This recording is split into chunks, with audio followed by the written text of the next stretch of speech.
Nope, tone is not in the fingers, it's somewhere else. We're going to talk about that right after this.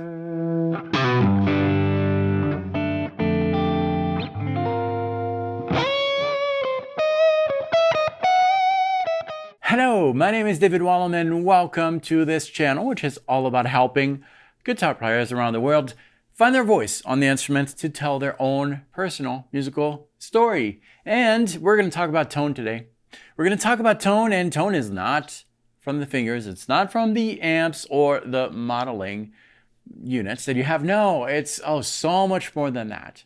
First, let me tell you a little bit about how this video topic came to be. A few weeks ago, I was in the car thinking about an ad that I saw for masterclass.com. You know, you've seen those ads where they have artists come in and teach a masterclass and you can buy it. And it was Carlos Santana, his new masterclass, and he was doing the promo for that. And Carlos was talking about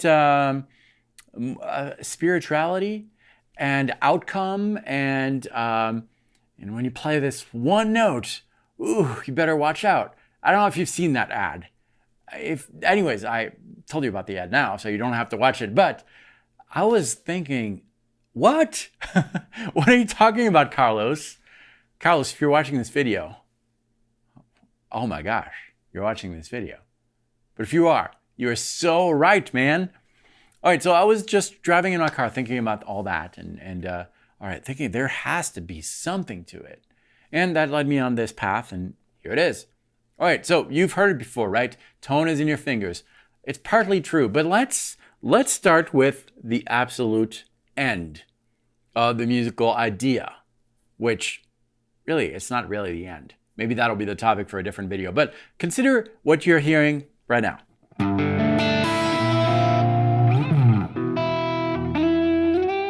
Where's that going? Well, it's going to your ears, right?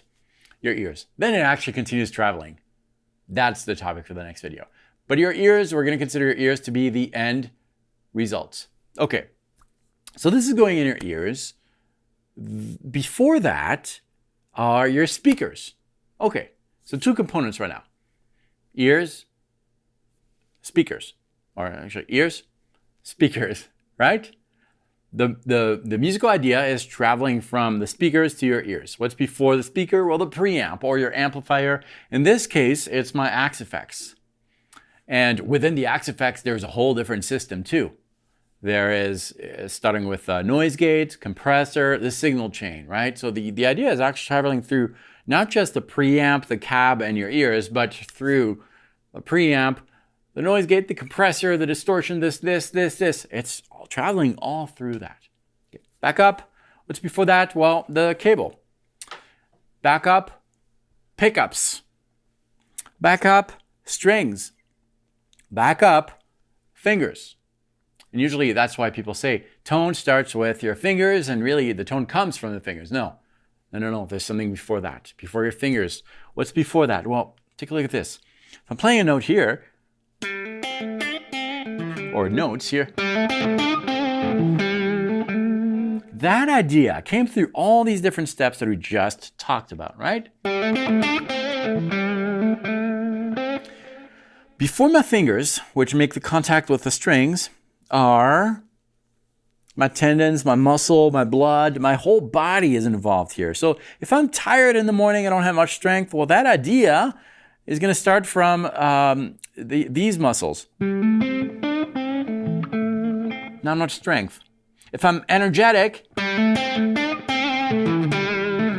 okay, the muscles moved a little bit differently. Okay, so all that. So it doesn't start with the fingers. Right now it's starting with the muscles, the tendons and all that. Well, there's definitely more to that. What is before that? Well, before that is, it's kind of hard to pinpoint where it travels from there, but it definitely touches two places. It touches the analytical mind, the mathematical mind.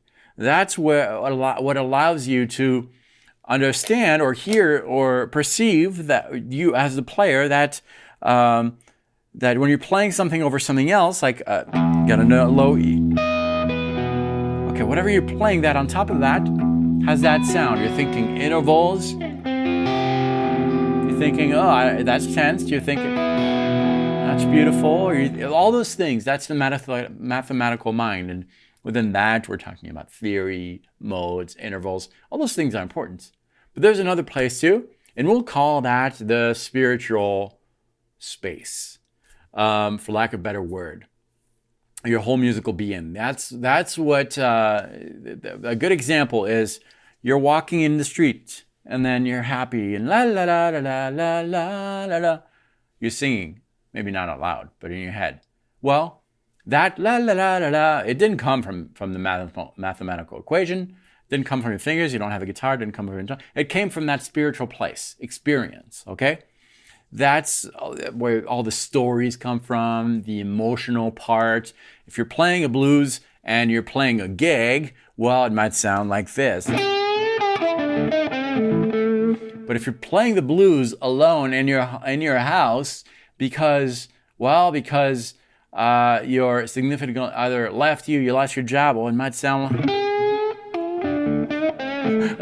different, right? Okay, so there are 4 different categories that make that big system, okay? The music travels through all these steps, but we're going to classify that in categories. There's a point to this, I promise. There is. So those 3 things, in order of appearance in the chain, are the spiritual. That's the emotional aspect. That's where the stories come from. Then we have the analytical, right here. Then we have we'll call it the physical. That's the technical. That's your muscles involved, your fingers and all that. And then you have the gear world, okay? The amp, the preamp, the cab, and all that. The 4 different spaces. And typically, one of these 4 spaces is stronger than the other for players. Or at least one of them is much lower. So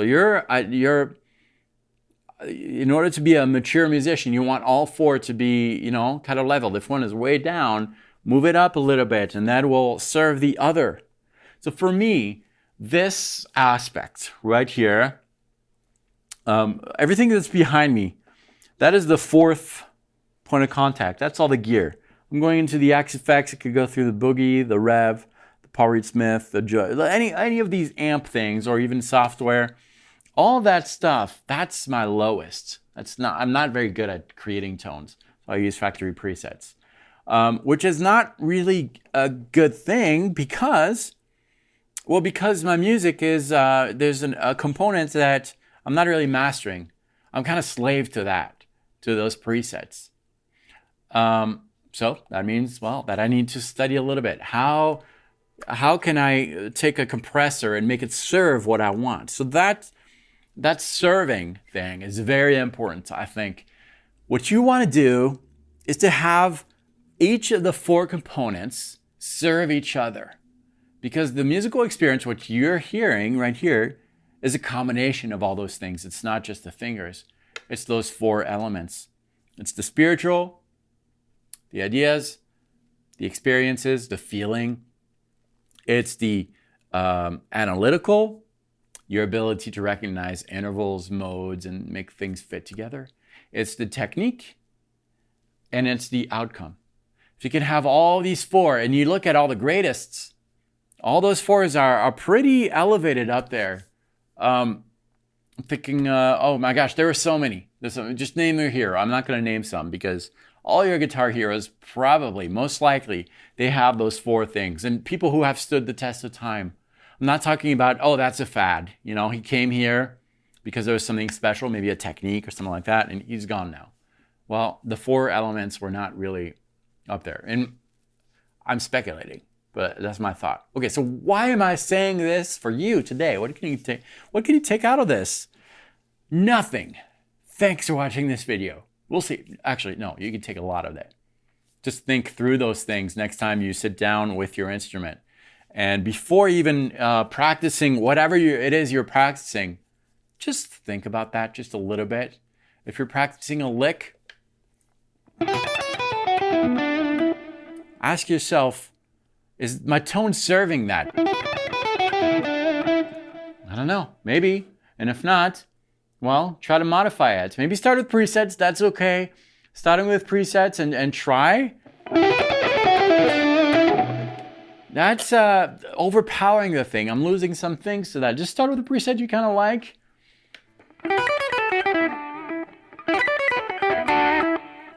Get it close and then dive in. Maybe try to fix that preset to make it serve the other elements. And then ask yourself, what is that? What interval is that? Well, it depends what you're playing it against, and use your analytical mind. And then ask yourself this. If I associate an emotion with that. If you can't, well, associate one with it. I'm going to associate loneliness. Loneliness? That doesn't sound lonely. Well, make it lonely.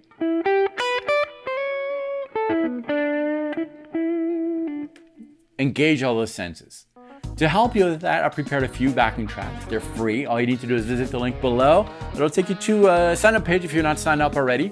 If you are, great. But once you sign up for this free thing that is on my website, you'll get access to this video. You can watch it. You can get the backing tracks, download them, and the other videos on the channel. Super simple. And if this was your first visit, thank you for watching this. I really appreciate it. Consider subscribing if you like this. Every Monday, Wednesday, and Friday, a new video comes out helping guitar players around the world find their unique voice on the instrument to tell their own personal musical story. Thanks for watching this. See you very soon. Practice well.